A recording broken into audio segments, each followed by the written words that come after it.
Señor Jesús, yo sé que tú estás en este lugar, yo sé que tú vas a hablar. Ayúdame a escuchar, a entender y a practicar. Amén, amén y amén. Bueno, la semana pasada estábamos viendo o estábamos hablando sobre los desiertos y cómo cada uno de nosotros como cristianos pasamos por desiertos. Algo que creo que ya nos tiene que quedar a todos muy claro es que el desierto es un castigo. Cuando usted entra a un desierto es porque se portó mal. No, es simplemente parte del caminar con Dios. Y todos tenemos que pasar por desiertos. El mejor ejemplo de esto, el mejor sustento, es que Jesús mismo pasó por desierto. Y Jesús no merecía castigo, jamás pecó. Sin embargo, Él entra al desierto y a través de lo que Él hace nos enseña lo que todos nosotros tenemos que hacer cuando entramos en desiertos. Todos tenemos que pasar por desiertos. Entrar a un desierto no es cuestión de evitar, es cuestión de hacer lo necesario para aprobar esos desiertos, porque nosotros con lo que hacemos los aprobamos o los reprobamos, y cuando los aprobamos, pues los acortamos, cuando los reprobamos, pues los hacemos más y más largos, más largos. Algunos mueren en el desierto lastimosamente por no estar haciendo lo que deberían estar haciendo en el desierto. Pero cuando tú haces lo correcto, tú los acortas. Y ten en cuenta algo, siempre después de un desierto, ¿qué viene? La conquista de una tierra. Así que si tú estás pasando por un desierto, no pienses tanto en el desierto en el que te encuentras, sino ten presente la tierra que estás por conquistar. Hay algunos que nunca entran porque es que están tan enfocados en el desierto y no se ponen a hacer lo que deberían estar haciendo y se olvidan que simplemente es un test, que hay un momento en que como una graduación tú vas a pasar al otro lado y vas a dejar lo que solías ser porque vas a ser una persona renovada. El desierto a nosotros nos renueva. Entonces hay tres cosas, y las quiero recordar en el día de hoy, tres cosas que usted tiene que estar haciendo en el desierto. Ayer le preguntaba a los hombres que estuvimos acá en el ayuno, oigan, muy bien los que vinieron, Dios nos habló, la pasamos rico, después nos fuimos a almorzar, a romper ayuno todos juntos. Felicitaciones a los que vinieron, hágase así, felicitaciones porque vine. Y mire a todos los hombres que no vinieron, y mire los mal. Y dígales, póngase los pantalones, póngase los pantalones, póngase los pantalones.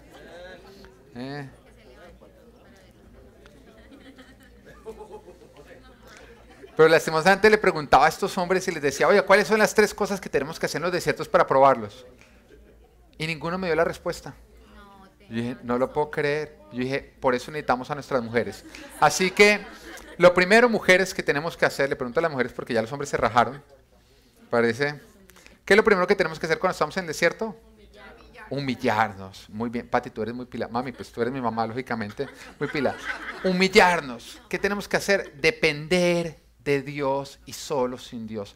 Entender, humillarse es entender que sin Dios lo único que usted puede hacer bien es morir en el desierto. Pero con Dios, usted no hay una sola cosa que no pueda lograr y no pueda alcanzar. Lo segundo que tú tienes que estar haciendo en el desierto, ¿qué es? Exacto. Muy bien. Claro, muy, muy bien. Ojalá tu esposo hubiera respondido así ayer. Expresar lo que hay en nuestro corazón. En todo, en el corazón de todo cristiano, ¿qué debe haber? Una alabanza y una adoración constante a Dios. Porque tú, ¿a quién recibiste en tu corazón?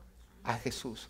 Por lo tanto, si miramos tu corazón, en tu corazón debe haber una alabanza constante a Dios. Y vemos el ejemplo de Jesús, que cuando está pasando por el desierto, en ese momento él es tentado por Satanás, que le dice, póstrese ante mí y adóreme. Y él llega y dice, no, no, no, no, no, no. La palabra dice, escrito está, adora y sirve únicamente a el Señor. Él lo estaba diciendo porque había emoción en ese momento en su corazón. No, a pesar de que no había emoción, él estaba adorando a Dios. Hay muchos que solamente adoran a Dios cuando la emoción les dice adore a Dios, o sea, cuando están agradecidos, cuando Dios les da lo que ellos quieren recibir. Pero cuando Dios no se los da, en ese momento cogen la adoración y dicen, ya no se lo doy más a usted, y le dicen al diablo, coja que ahora es suya. En el desierto no es tiempo de quitarle la alabanza y la adoración a Dios, es tiempo de dársela. No porque estás emocionado y lo sientes, sino a pesar de que no estás emocionado y no lo sientes. Porque es tiempo de combatir nuestras emociones. Una persona que siempre está viviendo de acuerdo a sus emociones, mire, esa es la persona más irresponsable, más infantil y más inmadura que puede existir. Eso es un bebé. Un bebé siempre es emociones. Tengo hambre, tengo frío, tengo calor, tengo sueño. Todo es por emociones. Nosotros vivimos no por emociones, sino vivimos por principios. Y un gran ejemplo de esto es el rey David, quien cada vez que pasaba por un desierto, él no se ponía a quejarse ni darle alabanza a Satanás, sino que él escribía un salmo. Él escribió un salmo. Así que el Señor te anima y te dice, en tiempos de desierto no es tiempo de escribir quejas, es tiempo de escribir salmos. Salmos. Y número 3, lo tercero que tenemos que estar haciendo en los desiertos, ¿qué es? Cumplir sus mandamientos. Cuando estamos pasando por desiertos, vamos a estar muy tentados a pecar, vamos a estar cansados, pero es ahí donde tú tienes que mostrar la lealtad a Dios. La lealtad jamás puede ser condicional. Tú no puedes decirle a Dios, yo soy leal a ti en las buenas, pero en los desiertos, olvídese. En desiertos es tiempo de cumplir los mandamientos de Dios, porque es tiempo de mostrar que tu lealtad no es condicional. Así que son 3 cosas que tú tienes que estar haciendo en los desiertos. Primera, humillarte. Segunda, una alabanza constante a Dios y una adoración. Tercera, cumplir los mandamientos del Señor. ¿A ver, se los van a acordar los hombres? ¿Cuáles son, José? Usted ni vino al ayuno, usted ni vino al ayuno, usted ni vino al ayuno. Dani, por favor, dile que ya le dije que ya no respondiera, que no vino al ayuno. Bueno, así que vamos a continuar. Vamos a continuar con la historia que veníamos viendo. El pueblo de Israel, o aquellos que ya creen, que ya aprobaron los desiertos, ellos terminan cruzando las segundas aguas que los separaban de su tierra prometida. Siempre recordemos que las aguas representan ¿qué? Un bautizo, un nuevo nacimiento. Usted puede entrar a lo nuevo cuando se deshace de lo viejo. O sea, cuando usted es una nueva criatura. Y aquellas personas que estaban entrando eran personas que no solamente habían dejado su condición de esclavo atrás, sino también su mentalidad de esclavo. Son 2 cosas de las cuales usted se tiene que deshacer. De la primera, lo limpia el Señor, que es de su condición de esclavo. De la segunda, usted tiene que limpiarse. Dios le da las herramientas, que son su palabra, pero usted tiene que limpiarse. ¿Qué es? Renovar su mente.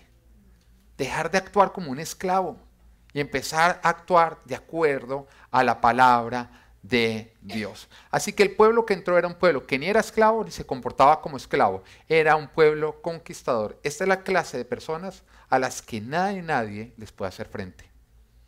Y llegarían a lo que sería su primera conquista. Finalmente ellos eran como conquistadores y tenían que conquistar la primera ciudad, que es la ciudad de Jericó. Sin embargo, no hay conquista que no exija fe. Acá es lo que tú tienes que entender. No hay conquista que no exija fe. Ese es el caminar con Dios. Cada vez que usted entre en una conquista, el Señor va a decir, ok, este es el grado de fe que vas a necesitar para entrar. Así que no se desanime. Y cuando ellos llegaron, la fe que les era exigida era justamente una fe que pudiera derribar lo que más se les oponía a que ellos pudieran entrar. Una gran muralla. Lo cual en ese instante era imposible para hombres, era imposible para este ejército lograr derrumbar esta muralla. Ellos estaban enfrentando contra un oponente imposible de vencer en sus propias fuerzas. Muchos en este punto se desanimarían y dirían, no, es que Dios no nos cumplió. Pareció darnos, pero no, al final no cumplió. Y se desanimarían y se irían. Pero los hombres que tienen fe ven la muralla, se dan cuenta que Dios ya los trajo hasta ahí, ya les mostró la ciudad, y en ese instante no salen corriendo, sino más bien permanecen y dicen al Señor, ¿qué toca hacer con respecto a esa muralla? ¿Qué vas a hacer para tumbar la muralla que hay al frente? ¿Qué vas a hacer? Mire, yo les voy a decir algo a ustedes. Siempre en el caminar cristiano va a existir un factor. Algo que todos creemos cuando nos convertimos que ya se va a borrar, que son los problemas. Hay muchos que creen que cuando se convierten al cristianismo, no, ya no voy a tener una vida libre de problemas. Oh, sorpresa, al siguiente día cuando te diste cuenta que eso no es así. De hecho, Jesús jamás prometió que iba a ser así. Él prometió lo opuesto. Juan, capítulo 15, versículo 33, ¿qué dice? Yo les he dicho estas cosas para que en quien haya en paz, en el Jesús. O sea, la paz tú no la vas a hallar en las circunstancias. ¿La vas a hallar en quién? En Jesús. Siempre que tú empieces a buscar la paz en las circunstancias, no la vas a encontrar, porque Jesús dijo, ahí no está. ¿En quién está? En Jesús. Les he dicho estas cosas para que en mí haya paz. En este mundo afrontarán aflicciones. En este mundo afrontarán problemas. En este mundo afrontarán oposiciones. En este mundo se enfermarán, se quedarán sin trabajo, tendrán problemas económicos para pagar las cuentas, sus hijos se portarán mal. Todas las cosas que usted quiera meter en este mundo las afrontarán. Pero, ese pero es delicioso. Porque te dice, hay una solución. Sí, habrán aflicciones, pero anímense. No se desanime, dígale de lado, anímese. Yo he vencido al mundo, dice Jesús. Mire, yo quiero que entendamos algo con respecto a esta palabra. Jesús no está diciendo, no, en este mundo puede que hayan aflicciones. Existe la posibilidad que tú te encuentres con una que otra aflicción. No, Él está diciendo, afrontarán. Él ya te lo está anunciando, Él te lo está diciendo, van a haber problemas, van a haber aflicciones. Así que cuando lleguen las aflicciones, tú digas, ay, esta aflicción, porque ya te dijeron que iban a haber aflicciones. Eso no fue lo que prometió Dios. Dios no dijo que no iba a haber oposición.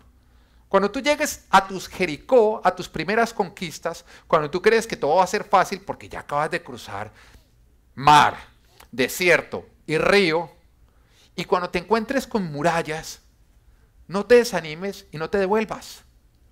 Porque el Señor te dijo, van a haber murallas.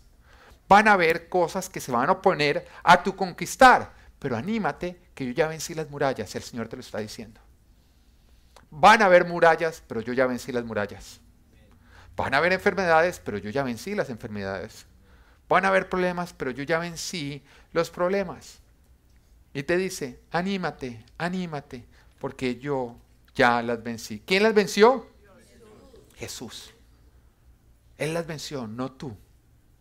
En resumidas, el Señor dice, tendrán problemas que serán imposibles de solucionar para los hombres, pero si se apoyan en el que vive en sus corazones, Él vencerá por ustedes. Él vencerá por nosotros. ¿Quién habita en tu corazón? Anímate, porque Él ya venció todo lo que se quiera oponer a tus conquistas. Mire, la semana pasada tuvimos una cena, digamos como que fuimos inaugurados en el rol de padres con mi esposa. Después de yo salir, de hecho unos días antes del domingo, yo había empezado a sentir como un escalofrío, yo creí que me estaba dando como una pequeña gripa. Así que empecé a tomarme varios medicamentos para tratar de quitarme la gripa y empecé a andar con tapabocas delante de mi hijo Natán. Como todos saben, mi hijo nació hace 20 días. Y creí que ya me estaba recuperando, pero el domingo, después de salir del servicio, sentía el escalofrío todavía más fuerte. Así que más medicamento. Lunes todavía más fuerte. Y me daba cuenta que en vez de disminuir, estaba aumentando. Así que hasta pensé, yo dije, oiga, si mañana no amanezco bien, me voy para el doctor, porque la preocupación más grande que le da uno en ese momento no es uno, es ¿qué? Ir a contagiar al hijo. Y durante todo ese tiempo yo me mantuve lejos de mi hijo y nada más me acercaba a él con tapabocas. Pero el martes a las 4 de la mañana, mire, yo viví una de esas pesadillas que usted no quiere vivir. Y es que yo durmiendo afuera en la sala para no ir a contagiar a mi hijo ni a mi esposa me buscó con lágrimas y me dice, mi amor, tengo un escalofrío muy grande, no me puedo quitar el frío. Y yo, ay Dios, se lo pegué. Le pongo el termómetro y está ardiendo en fiebre. Pero en ese mismo instante está mi hijo llorando, pidiendo de comer. Mire, de pronto para muchos dicen, ay, sí, eso pasa. Mire, para mí en ese instante fue tener el agua en el cuello. Yo dije, Señor, ¿cómo voy a salir de esta? Mi esposa no le puede dar de comer porque lo va a contagiar. Yo no le puedo dar no me puedo acercar a él porque lo va a contagiar, pero él necesita que se acerquen a él. Yo empecé a pensar, se me ocurría, en ese momento se me venía a la mente todo. Yo decía, nos vamos ya por una clínica y por favor internénoslos a los 3 en diferentes cuartos. Yo de verdad sentí en ese momento que yo estaba viviendo algo que era más grande que yo. Para muchos podrá ser algo pequeño. Para mí en ese instante yo le voy a decir algo. Yo sentí que estaba viviendo algo más grande que yo. ¿Y sabe qué es lo que pasa cuando uno se siente así? Que uno necesita fuerzas, pero no las tiene. Porque todo lo que yo tenía que hacer, yo me sentía que no iba a poder. ¿Alguna vez usted ha estado tan angustiado que a pesar de que usted sepa lo que tiene que hacer, usted no siente las fuerzas para hacerlo, como que las piernas le tiemblan y como todo por dentro no puede usted hacer nada? Así me sentía. Entonces llamé al doctor, gracias a Dios, di con un excelente doctor que me dio su número celular, además que es el doctor de algunos de los hijos, el pediatra de algunos de sus hijos acá, y le han hablado de mí, entonces él cree que yo soy popular. Dice, No, I give you my phone, you are very popular, me dice, you are very popular. Gracias a los que le hablaron, y yo, bueno. Entonces lo llamé y le dije, doctor, le conté toda la situación y me dice, wow, los síntomas apuntan hacia que es influenza. Y él se vio muy preocupado y me dice, mire, que su esposa no le dé más pecho al bebé porque ya tiene fiebre y la regla, según los doctores, digamos, cuando la mujer tiene fiebre es que durante 24 horas, hasta que no se le quite la fiebre, no le pueden dar pecho. Entonces dice, no, denle fórmula y váyase a primera hora a mi consultorio que vamos a hacer unos exámenes a ver qué es lo que usted tiene en ese instante. Él me lo dice a mí. Entonces en ese instante, cuando él me habla de eso, pues yo entro a internet y miro qué pasa si a un bebé le va influenza. Y simplemente decía, no le puede dar influenza. Es gravísimo. Yo cuando vi eso, yo no quise seguir leyendo. Yo no quise seguir, pero bueno, pero ¿qué pasa si le da? No, por una razón. Porque cuando usted está en este problema, usted puede hacer dos cosas. Usted puede ir a mirar qué marcas son los carros del faraón que vienen contra usted. Oiga, pero ¿cuántos caballos de fuerza? Usted puede salir más bien corriendo a los pies de Dios y decir, Señor, no sé muy bien cuántos carros vienen, pero viene un ejército grande que es muy peligroso y acá estoy para que tú me protejas.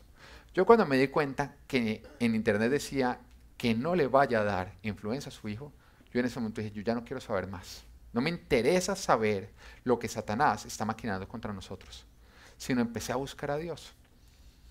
Lo que ocurrió, bueno, finalmente llamé a mi mamá, muy linda, se fue para la casa de nosotros, nos acompañó al doctor, y cuando llegamos donde el doctor nos hicieron unos test, y mi esposa dio positiva en influencia B. Lógicamente yo también había estado positivo, pero ya al pasar de los días, pues yo ya había neutralizado con mi cuerpo, tenía los síntomas, pero ya había neutralizado. El doctor llega y nos dice, bueno, me dice, como ya sabemos qué es, vamos a empezar a tratarlo a usted, a ella, y también vamos a empezar a tratar al bebé para que no le vayan a pegar. Pero miraron, el bebé todavía no le había dado. Y así duramos durante 2 días con estos medicamentos, nos quedamos en esos días donde mi mamá y mi suegra nos ayudaron con el bebé, mientras que mi esposa y yo en cuarentena en un cuarto. Pero viendo las cosas buenas, pudimos descansar, pudimos dormir, mientras que las abuelas nos malcriaron el niño. Ahora nada más duerme en brazos, pero bueno, eso es mejor que una influenza. Entonces, pero cuando fuimos donde el doctor 2 días después, mire, el doctor llegaba y me decía, nos miraba ya y nosotros estábamos perfectos ya. Cuando usted le dan con influenza la medicina correcta a tiempo, eso es cuestión de horas para que usted se le quiten todos los síntomas. Y cuando él nos revisaba, el doctor nos decía, la única explicación, me dijo, yo le voy a decir eso porque ustedes ya están fuera de peligro, pero la única explicación que yo le encuentro a esto, y yo ayer lo iba a llamar para decirlo, me decía, es que Dios protegió la vida de este bebé. Me lo dijo el doctor. El doctor conoce más de enfermedades que usted. Y el doctor, cuando vio todo el escenario, todo lo que estaba ocurriendo, dijo, la única explicación que yo encuentro en todo esto es que Dios protegió la vida de este bebé. No encuentro otra explicación. Él decía, si al niño le hubiera dado influenza, hubiera sido muy grave. Dice, pero no solamente eso. Él me decía que él, en todo el tiempo que lleva de pediatra, no conoce otro pediatra que haga las pruebas de la influenza en su consultorio. Dijo, usted hubiera dado donde otro pediatra, usted no estuviera casi donde otro pediatra, ese pediatra no hubiera tenido estos test que él aplica y que los demás no los aplican. De hecho, tampoco hubieran podido controlárselo ustedes. Y él me decía, la única explicación que yo encuentro con todo esto es que Dios protegió la vida de su bebé. Y cuando él me decía esto, yo entendí lo que Dios me estaba queriendo decir a través de toda esta situación. Porque cuando uno se hace padre, usted conoce un amor que usted no conocía. Va más allá de todo lo que usted conocía. Acá los que son padres saben a qué me refiero. Pero también conoce unas preocupaciones más allá de todas las que usted conocía. Antes de enfermarse era, ay, bueno, Netflix y pizza. Ahora, ¿cuál Netflix, cuál pizza, cuál nada? Cambia completamente. Sí, me estoy inaugurando en todo esto. Pero todo cambia en ese instante. Y a mí Dios, a través de esta situación, me está diciendo, sí, habrán aflicciones, pero yo ya las vencí, así que ánimo. Y yo entiendo que pueden ser muchos los problemas, pero que en Jesús hallaré paz y que Él está en control de todas las situaciones. En ese tiempo leía un versículo, de hecho yo pues sería digamos una historia de la Biblia, creo que ustedes varias veces me han oído predicar sobre ella, pero hay algo que es hermoso de la palabra, es que la palabra de Dios es viva y constantemente está produciendo vida, vida, vida. Y usted cuando la lee, usted encuentra todavía cosas nuevas y cada vez le habla sobre cosas diferentes a su corazón y a las situaciones y circunstancias que usted está viviendo. Y yo leía en estos días el momento en que los discípulos, los apóstoles se montan en la barca con Jesús, están cruzando al otro lado y empieza a haber una tormenta y Jesús está dormido. Y en ese instante dice que ellos van donde Jesús realmente angustiados, sintiéndose que no tienen fuerza, sintiéndose que no van a poder salir de esa tormenta. Y dicen, Señor, despierta porque nos ahogamos. Y yo decía, Señor, así me sentía yo ese martes cuando me di cuenta que estaba enfermo, mi esposa estaba enferma y temía que mi hijo se enfermara. Yo llegué donde él así. Pero lo más lindo es como Jesús se levanta y lo primero que él reprende, ¿qué es? La falta de fe de ellos. Lo primero que reprende es la falta de fe de ellos. Hombres de poca fe, les reprende la falta de fe. Y después, ¿qué hace? Reprende las olas y los vientos, o sea, la tormenta y la calma. Pero inmediatamente después viene algo que es espectacular. Es que ellos dicen, ¿quién es este que hasta los vientos y las olas le obedecen? Esta situación hizo que ellos conocieran a Jesús como el Señor de las olas y los vientos. ¿Qué quiere decir eso? Que la siguiente vez que ellos iban a montar en una barca, ellos sabían que existía la posibilidad de otra tormenta. Pero ellos también sabían que ahí estaba aquel a quien las olas y los vientos le obedecen. Lo que te quiero decir es, en esta vida van a haber tormentas, sí.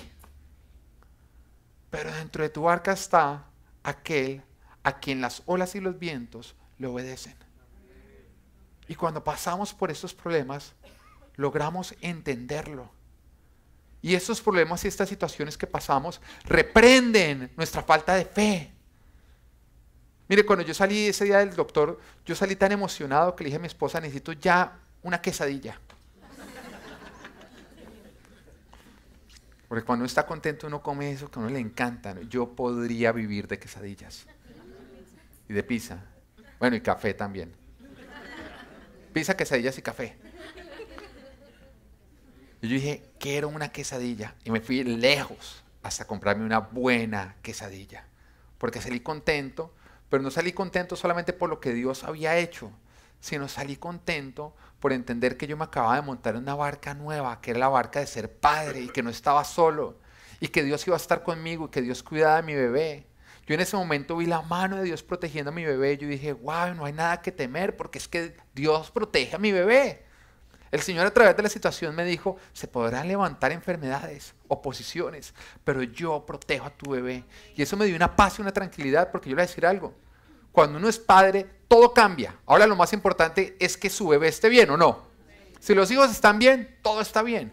Y cuando yo me doy cuenta que Él va a proteger a mi hijo, en ese momento empieza a haber una paz en mi corazón. Y me animo, porque Él ya venció todo lo que se quiere oponer a aquello que yo amo con todo mi corazón. También había otro versículo que me hablaba mucho, y es cuando los apóstoles con Jesús llegan al otro lado de la orilla, y llegan a un lugar donde dice que le salen 2 endemoniados gadarenos. Muchos de ustedes dirán, no, fue uno. No, hay unos evangelios que nos hablan de uno, otros que nos hablan de 2. ¿Ok? Pero este Mateo nos está hablando de 2 gadarenos que le salieron al encuentro de Jesús. Y había algo espectacular que decía que eran hombres tan violentos que tenían atemorizados a toda la región. Toda una región atemorizada por una presencia espiritual demoníaca. ¿Usted entiende eso, no? Porque hay áreas de su vida que están atemorizadas por una presencia espiritual demoníaca. Pero cuando llega Jesús, aquellos que aterrorizaban a todos los habitantes de alrededor, se aterrorizaron con la presencia de Jesucristo. Y dice que los demonios que aterrorizaban a todas las poblaciones, a todos los habitantes, salieron y se postraron ante él y dice, ¿por qué nos atormentas? ¿Por qué nos atormentas? Se aterrorizaron. Y empiezan a clamar a Jesús misericordia. Y acto seguido dice que Jesús los echa fuera de los hombres, o sea, estos hombres quedan libres, y esos se meten en los cerdos, que era un animal inmundo, era considerado inmundo, ya no es inmundo, o sea, en esa época no se podía comer, era inmundo, pero después de que Jesús resucita, esto que era inmundo Él lo purifica, o sea, puede comer marrano, Sí me invita. Sí puede comer marrano, ya es puro. Pero en esa época era un animal impuro. Y entonces él da la orden, los demonios se meten dentro de los cerdos y los cerdos se precipitan y se van al barranco y todos terminan ahogados. Ahí muestra la voluntad de Satanás, ¿no? Porque el hombre tiene voluntad, los animales no tienen voluntad.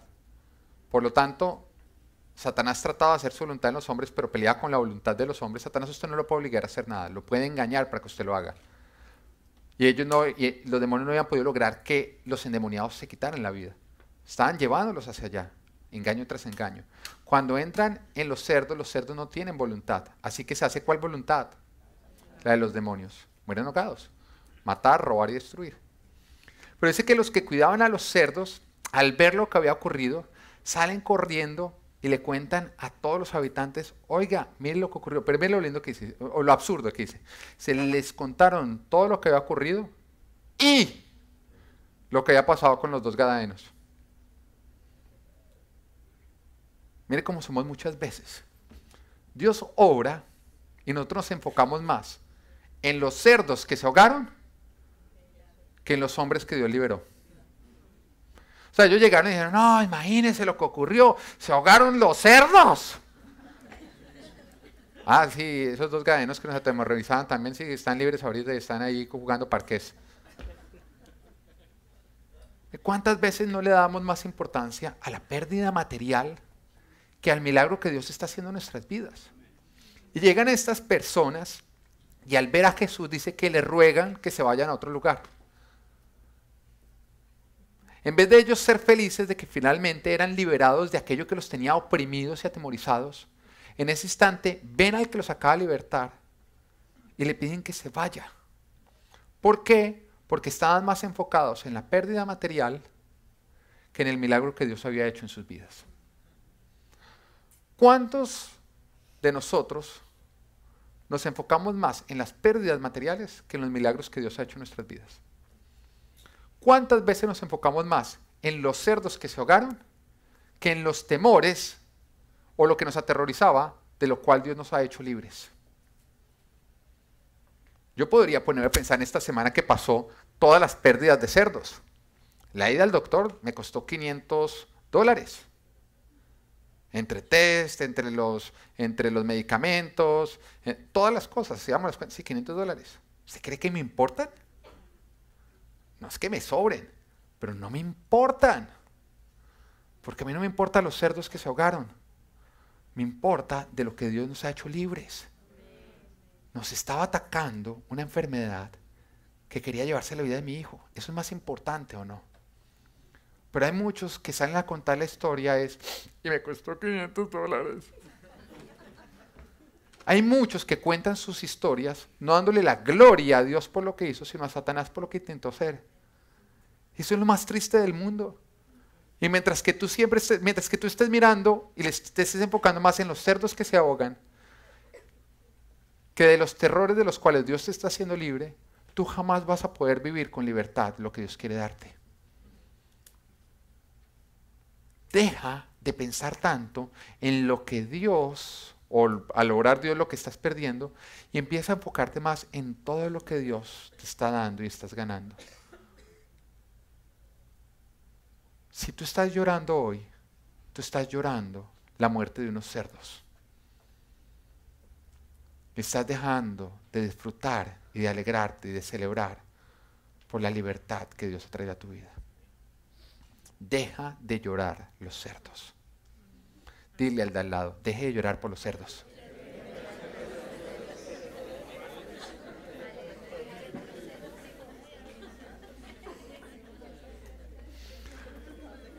Volvamos al pueblo de Israel, que me salí por las ramas, pero bueno.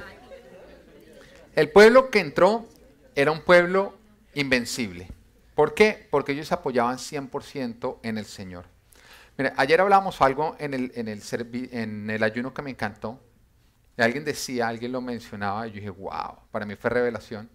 Porque la palabra de Dios dice, sean como niños.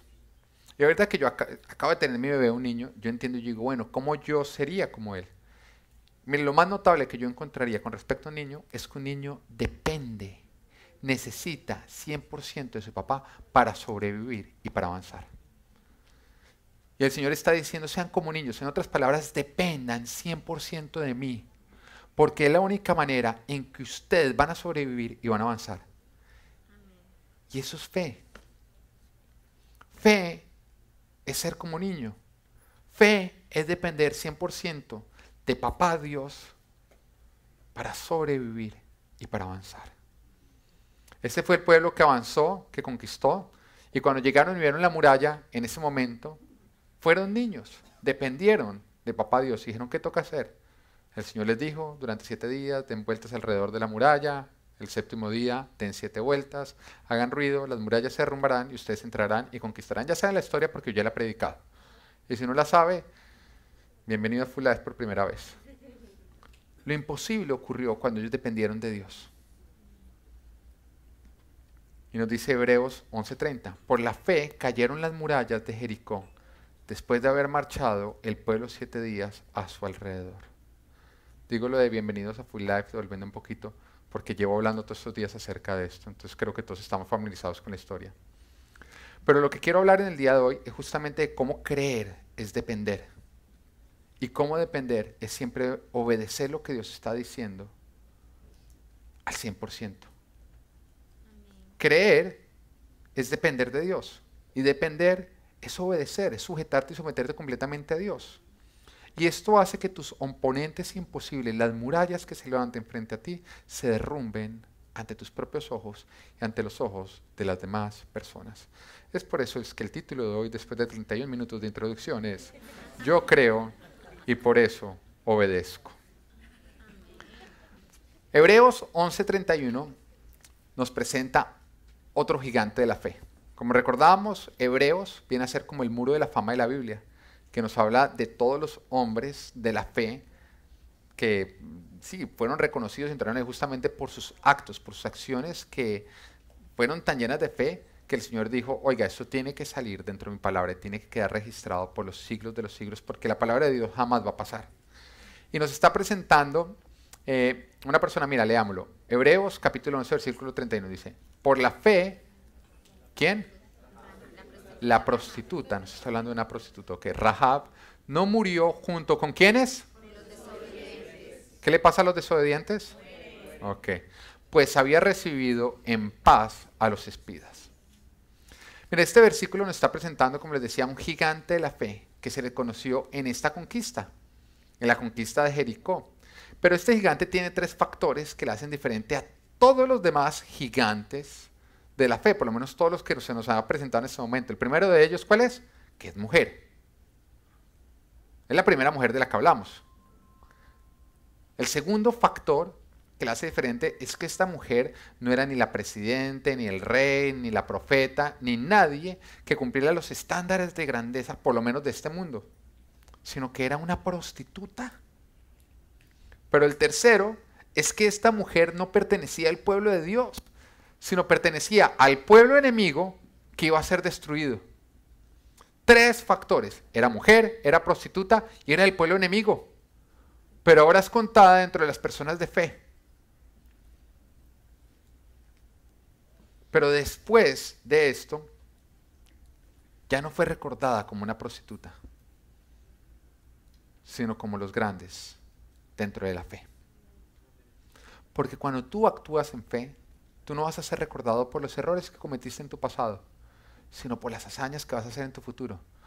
Porque la fe te va a llevar a hacer grandes hazañas. El no tener fe, a cometer grandes errores. El tener fe, grandes hazañas. Persona sin fe, prostituta. Persona con fe, héroe.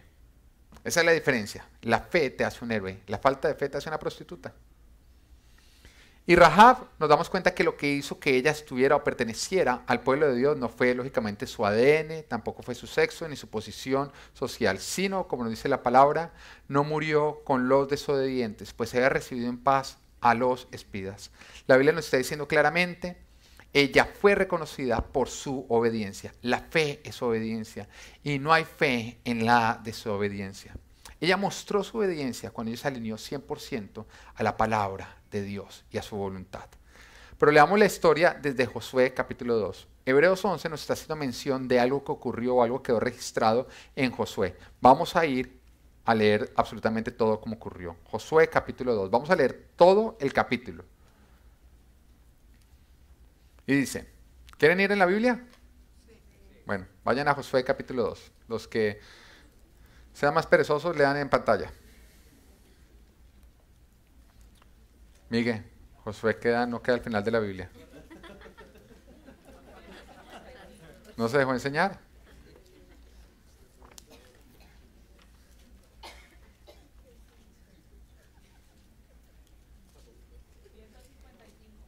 Página 155 de las Biblias de Full Life. ¿Ya la tienen ahí? Josué capítulo 2. Vamos a leer todo el capítulo 2. Vamos a hacer algo que normalmente no hacemos mucho, que es leer harta Biblia. Qué rica. Quiero que ustedes se den cuenta de lo exquisita que es la Biblia. Nada, José coja fresco. Usted puede empezar a sacar el celular si quiere. Josué capítulo 2. Nos dice, luego Josué, recordemos quién era Josué. Josué fue el que sucedió ¿a quién? A Moisés. Entonces era la máxima autoridad del pueblo de Israel en ese instante. Dice, luego Josué, hijo de Nun, envió secretamente desde Sitín a 2 espías con la siguiente orden. Vayan a explorar la tierra, especialmente Jericó. Cuando los espías llegaron a Jericó, se hospedaron en la casa de la prostituta llamada Rahab. Entendamos algo, habían cruzado el desierto, estaban por cruzar ya lo que era el río Jordán que los separaba de sus tierras, y en ese momento Josué está mandando a explorar porque quiere saber con qué se van a encontrar, porque es lo que ellos van a conquistar. Así que está enviando a 2 espías, se les dice, miren toda la tierra, pero especialmente Jericó. ¿Por qué? Porque esa iba a ser la primera conquista. Así que vaya y explore exactamente lo que nosotros vamos a conquistar. Que de hecho les voy a decir algo. Antes de entrar a conquistar, muchas veces Dios nos envía a explorar. Hay veces que nosotros entramos, vemos la tierra y nosotros, wow, qué linda. Y de pronto nos damos cuenta como si Dios nos sacara. Y uno dice, pero ¿por qué Dios pareció darme, pero no me la entregó, me la quitó? No, te permitió explorar para después entrar a conquistar. Es muy diferente. Dios no te lo está quitando.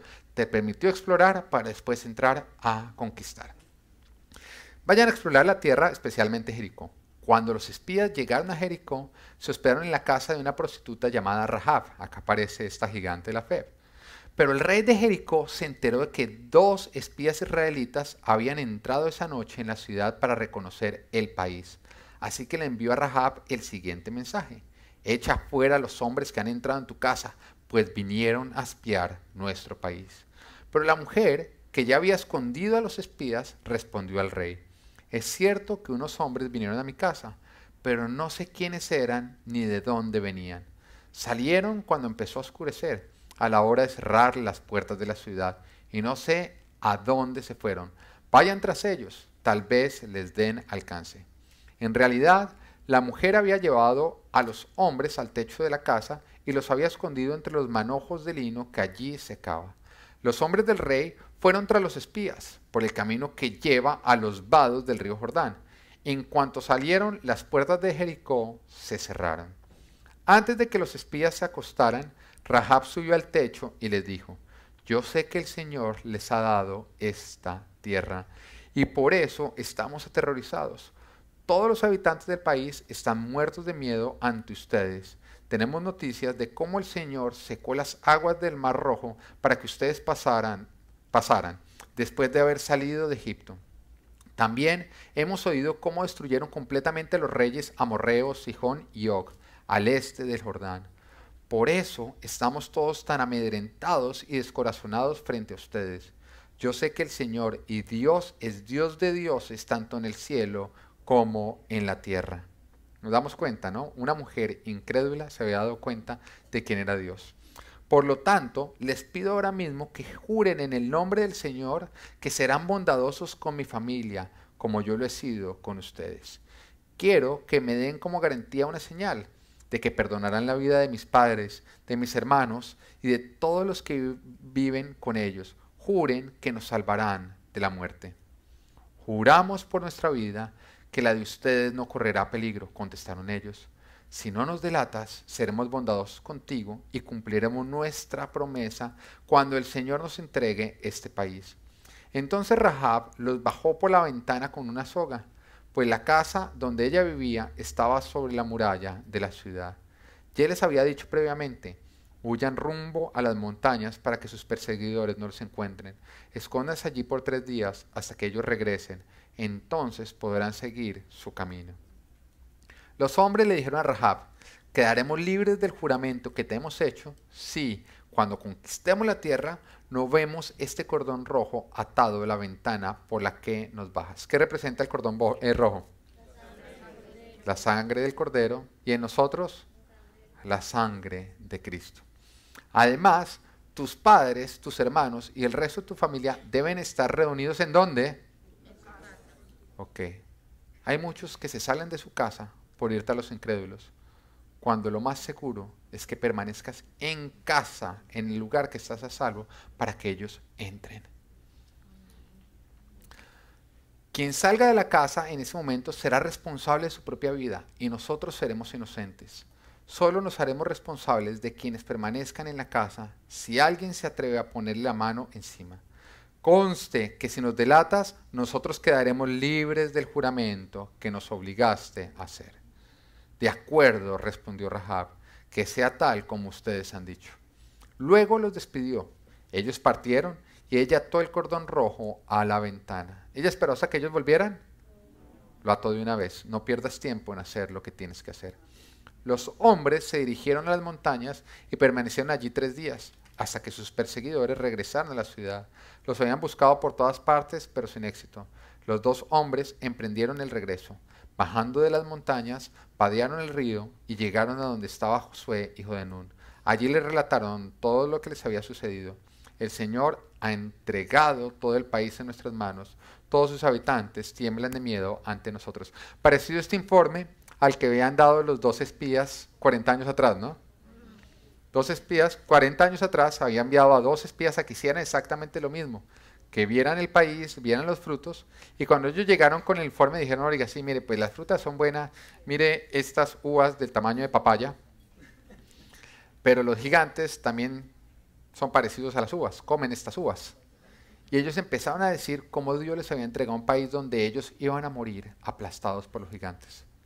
Ese pueblo, un pueblo incrédulo, jamás entró, murió en el desierto.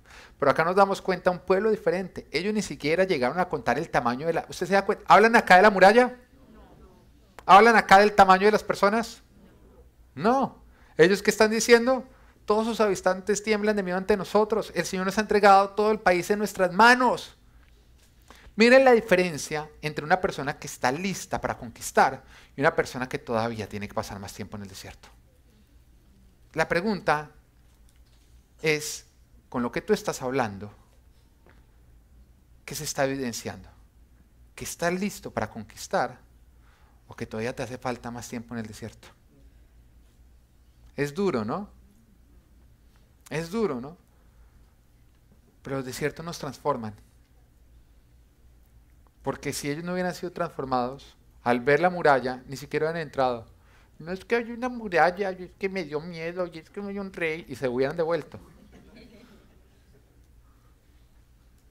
Mientras que tú sigas pensando así cada vez que es una posición, tú mismo estás diciendo, no estoy listo para entrar a conquistar. Para conquistar se requiere ser valiente, no cobarde. Así que dígale al de al lado, deje de ser cobarde y vuelva a ser valiente.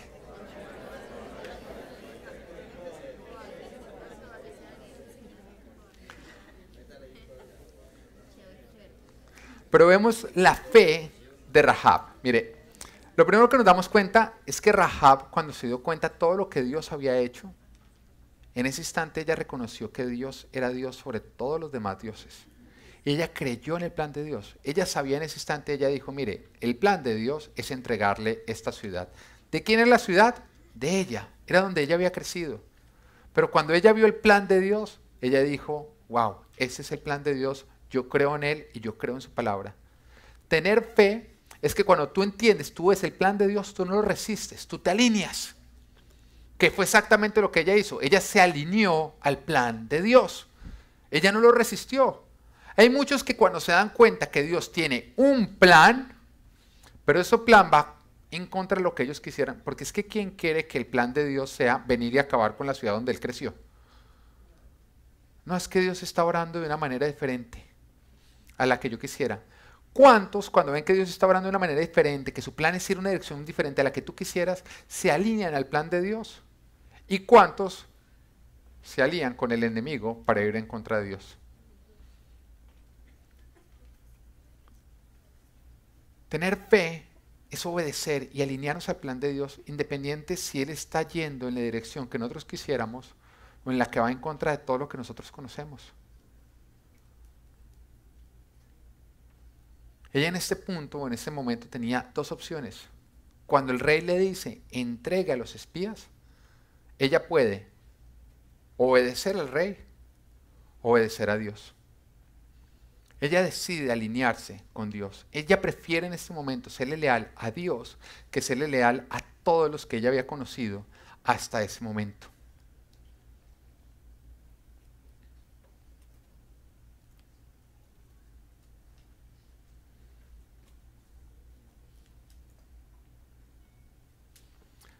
La fe de ella fue reconocer quién es la autoridad por encima de toda autoridad. La autoridad que ella conocía hasta el momento y al rey que ella venía siguiendo hasta el momento era el rey de Jericó. Pero ella en ese instante está conociendo una autoridad completamente diferente que es la autoridad de Dios. Cuando ella la ve, ella se alinea y ella se sujeta completamente al plan de Dios y empieza a ir a favor de lo que Él está haciendo. Mire, deja de ser fiel cuando los planes de Dios están alineados a los tuyos y empieza a ser fiel alineando tus planes a los planes de Dios. El plan que Dios tenía en este instante, que ella entendía, era entregar la ciudad al pueblo de Israel. Eso significaba para ella tener que rendir su casa. Su casa iba a ser incendiada, iba a ser destruida. Entregar su vida, ya que nunca sería igual. Jamás. Ella tenía que entregar todo lo que ella conocía. Sin embargo, acá viene la fe. ¿Ella creyó que al hacerlo se iba a quedar sin nada? No, porque la fe es saber y tener la certeza que todo lo que yo entregue a Dios no es quedarme con menos, sino es multiplicarlo por más. Eso era lo que había en su corazón en ese instante. Ella sabía que cuando ella se alineaba al plan de Dios, ella también se alineaba a las promesas de bendición de Dios. Ella había entendido que ella estaba en dos reinos, o en ese momento existían dos reinos. El reino que iba a ser exterminado y el reino que iba a crecer para conquistar.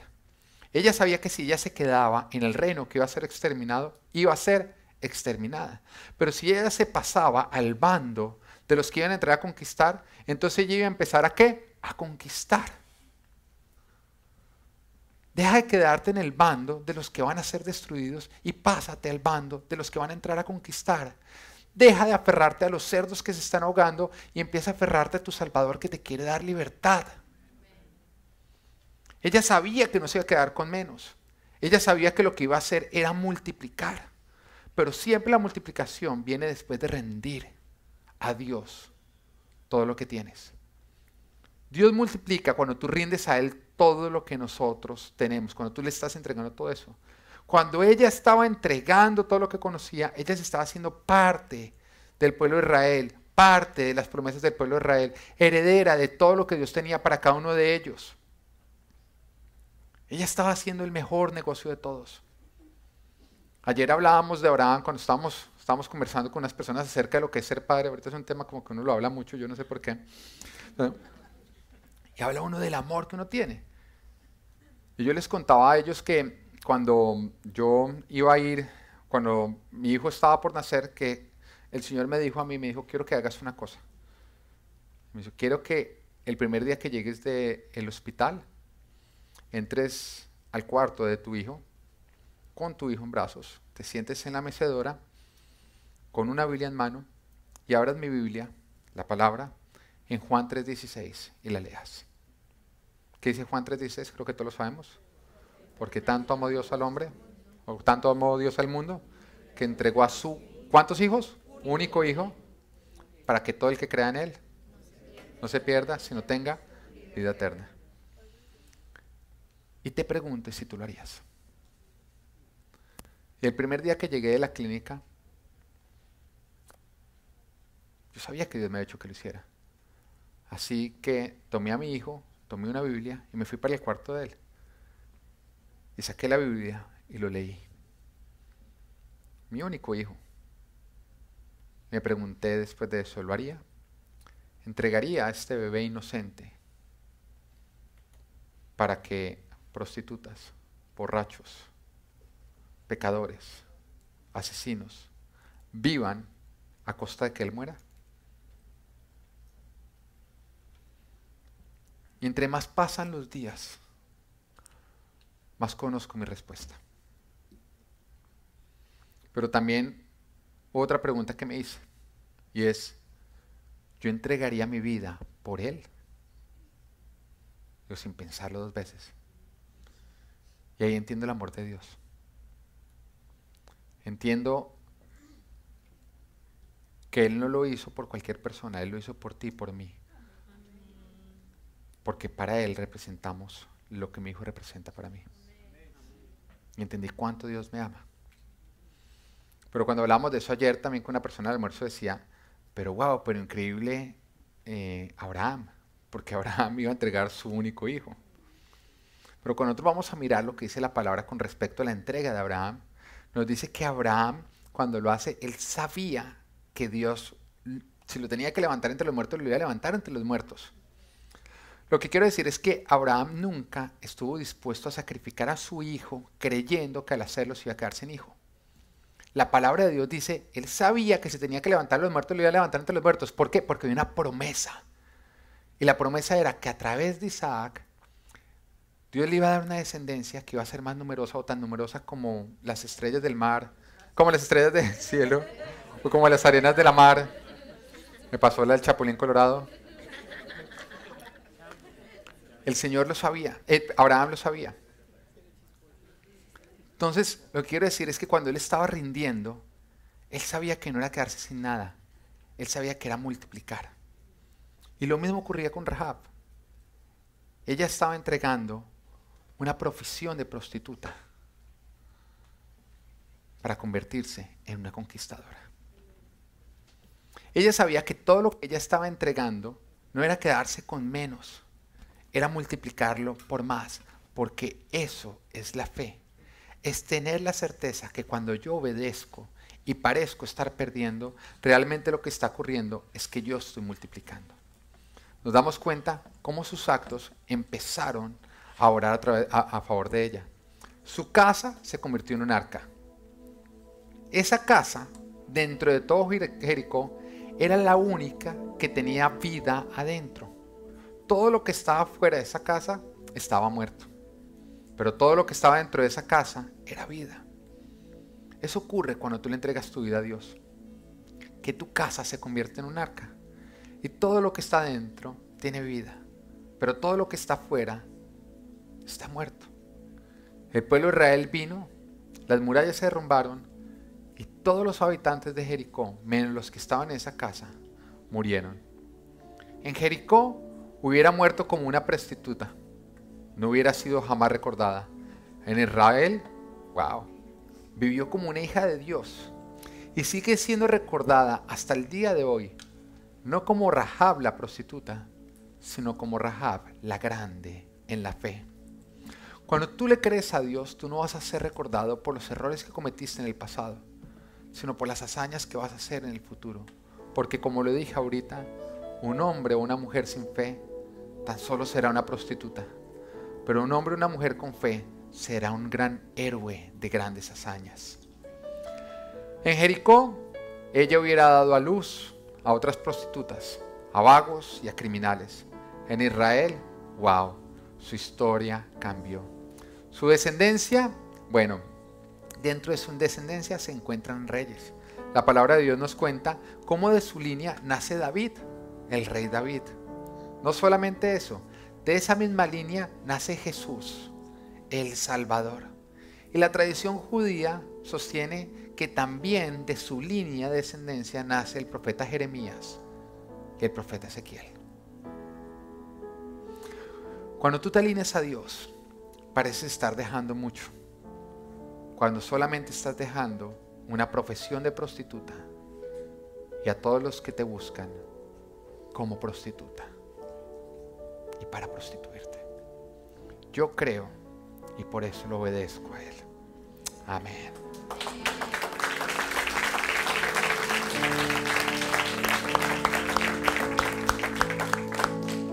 Padre, hoy te damos gracias, Señor, por a través de la vida de Rahab hablarnos a nosotros y recordarnos que éramos nosotros sin fe, simples prostitutas, Señor, que ahora nos contamos dentro de tu línea sanguínea, Señor, porque tú nos has hecho hijos. Hoy, Padre, nos alineamos contigo, hoy aplicamos lo que nos has hablado y te pedimos, Señor, que nos ayudes a hacerlo para salir a conquistar, para salir a derrumbar murallas.